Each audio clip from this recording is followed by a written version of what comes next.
Hello, this is Lord Daka here, and today I'm going to be doing a video, but a subject very close to me.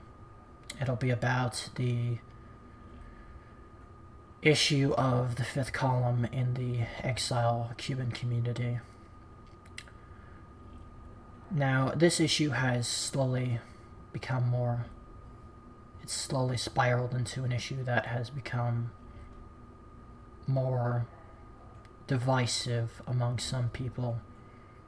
And this isn't just with others, as you can see. There are other groups who face sort of a similar climate issue among their communities that are similar to ours, as is with the Hmong and Southern Vietnamese, the Boog people they called them when they came to the United States. And it's kind of been a splinter as the generations went on, from the first generation, the second generation, the third generation. And the problem is the generations go on from the generation that was the first to witness the horrors of the communist oppressors, as they would, the people who kind of put the hurt on the first people who were to witness the brutality and flee to the United States or wherever it might have been, Philippines or Thailand or wherever else. And for the Cubans, it might have been Mexico or another country. There's kind of a distancing between the generations, and the family kind of distanced itself from, teaching the values of how the things work.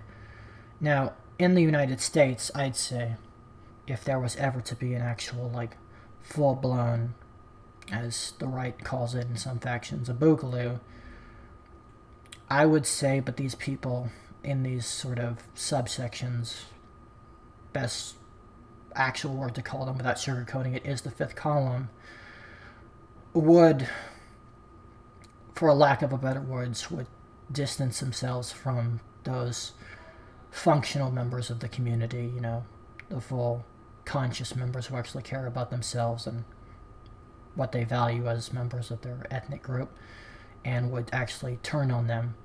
Now, the thing is, this has already happened, for a lack of a better word. I'm not sure if this has happened because they just were distanced because of family values or whatever else, but this has happened in Afghanistan with the Hazara, and some of them have actually gone and fought for the Taliban, which they've been trying to ethnically cleanse the Hazara. They're a Shiite minority group.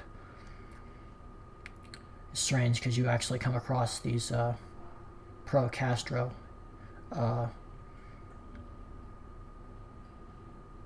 Cuban exiles, and I found one, and they were actually calling him a fascist for some strange reason, a crypto-fascist or something. And it was back in the Cold War, whenever someone fled Cuba on one of the rafts or whatever, they called them gusanos, is the main term for the. There was another term for the people who gone on the rafts. It's another Spanish word. It wasn't an actual slur. It was just an actual term. I forget what it was, but anyways. But the thing with that was when the actual, kind of in the same way as the distancing between the members of the group due to a lack of steady family values from what had originally happened with the Taliban, with the original genocide in the 1990s, with a lack of better words, what was happening now.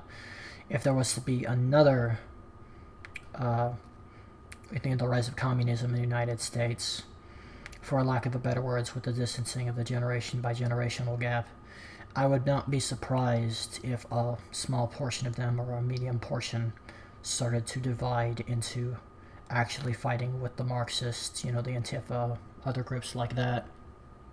And that actually became a thing where some of them tried to full-handedly take part in militant, violent support to attack the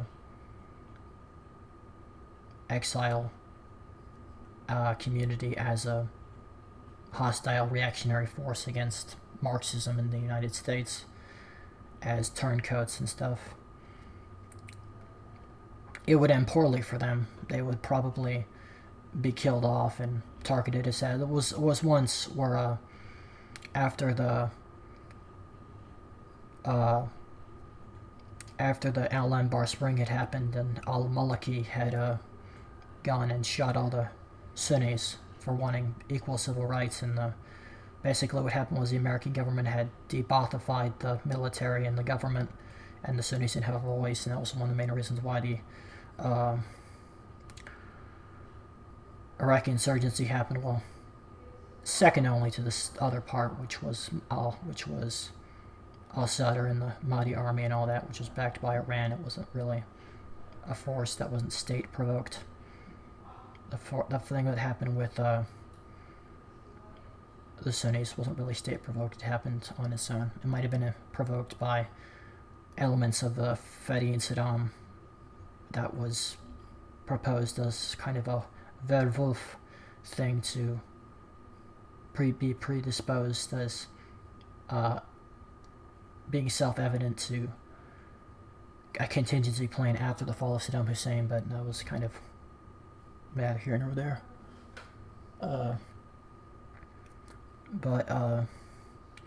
Anyways, kind of getting off topic. When that happened with the Al-Anbar Spring,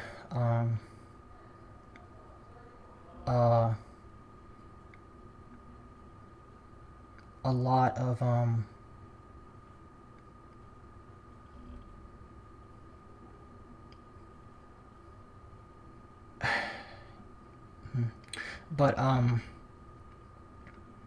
it basically led to the formation of ISIS, and, well, second only to the fact that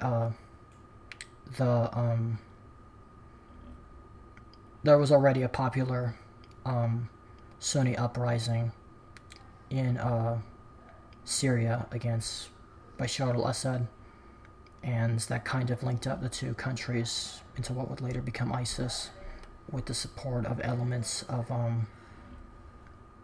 the Ba'athist loyalists from the Naqshbandi army, as you know, most of ISIS was formed under the backbone of Ba'athist Iraqi military officers.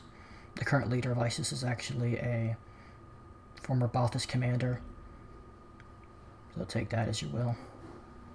You could honestly say al-Dawri was the one who masterminded it to get back in power as a false flag, so the world would be distracted from that. But anyways, but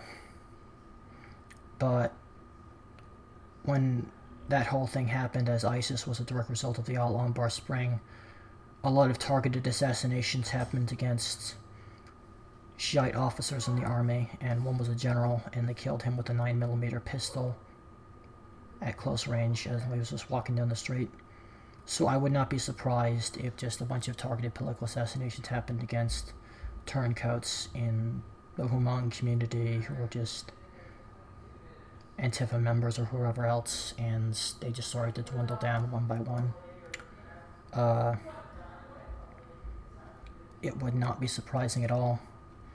And for the actual Cuban community or whoever else, they would 100%, as a larger ethnic group, would probably turn and go to the side of the right-wing militia groups, the libertarians.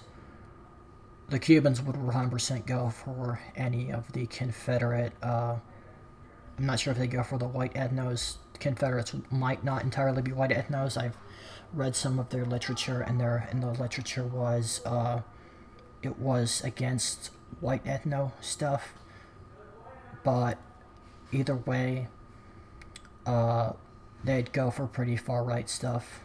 It would be about the same as how the Druze went in support of Bashar al-Assad, and the Maronites went in support of, got some other stuff here. Here we go. It's, basically, I think this was made by the Maronites, but it would kind of be like this. And, yeah, other pictures were for presentation stuff. I don't really think I'm going to need them at this point, but, this video was going to be a lot longer than I thought it'd be, but,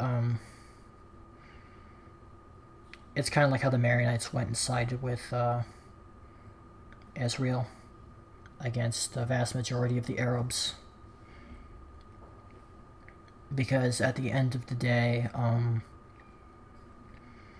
it was either with the vast majority of Sunnis in Syria turning on the Druze as an ethnic minority, and the Maronites against the Arabs, as the Maronites were an ethnic Christian minority.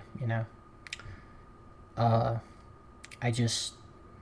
would not be surprised as them being an ethnic minority of fair white Latinos, kind of like the Argentinians, and they're incredibly far right. I just would not be surprised. Some of them are outliers, like my dad, but again, I just don't see that happening. Anyways, I withhold the fact I think there would not be a civil war in the future, but if that does happen, that's what I would see happening with the situation. Anyways, Lord Dhaka.